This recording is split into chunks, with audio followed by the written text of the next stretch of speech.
రాజకీయం అంటేనే పదవులు, పదవులంటేనే రాజకీయాలు. ఏండ్లకేండ్లు కొట్లాడేది, పైసలు ఖర్చు పెట్టేది, మాట్లాడేది ఆటి కోసమే. ఇప్పుడు గా సీజన్ నడుస్తుంది.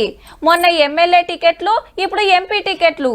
ఇప్పుడు కాకుంటే మళ్ళా 5 ఏళ్ళు ఆగాల్సిందే. అందుకే ఎవ్వల పైరవులాలు చేస్తున్నారు. కొందరు కండువాలు మారుస్తున్నారు, టికెట్ ఇచ్చే పార్టీలకు పోతున్నారు.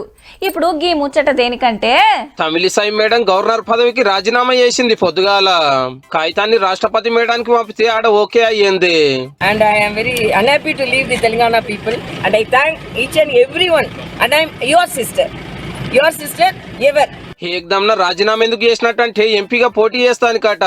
మద్రాసులో కమలం టికెట్ మీద పార్లమెంట్ లో పాదం మోపాలని మేడానికి ఎప్పటి సందో కోరిక. తమిళనాడు బీజేపీ అధ్యక్షురాలుగా 5 ఏళ్ల కిందట పోటీ చేసి ఓడిపోగానే తెలంగాణకు వచ్చింది సెకండ్ గవర్నర్ గా.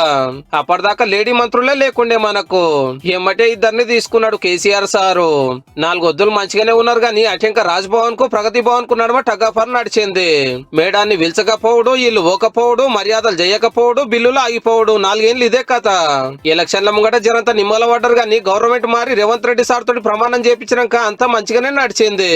ఇంతలే పార్లమెంట్ ఎలక్షన్లకు ఏళ్ళయ్యే వరకు గవర్నర్ పదవికి రాజీనామా పెట్టి తమిళనాడులో మళ్ళా ఎంపీగా పోటీ చేయబోతుంది అన్నట్టు తమిళిసై మేడం. నిన్న ఆంధ్రాలో మీటింగ్ అయినాక హైదరాబాద్ వచ్చి రాజ్భవన్ లోనే ఉన్నాడు ప్రధానమంత్రి మోడీ సారు.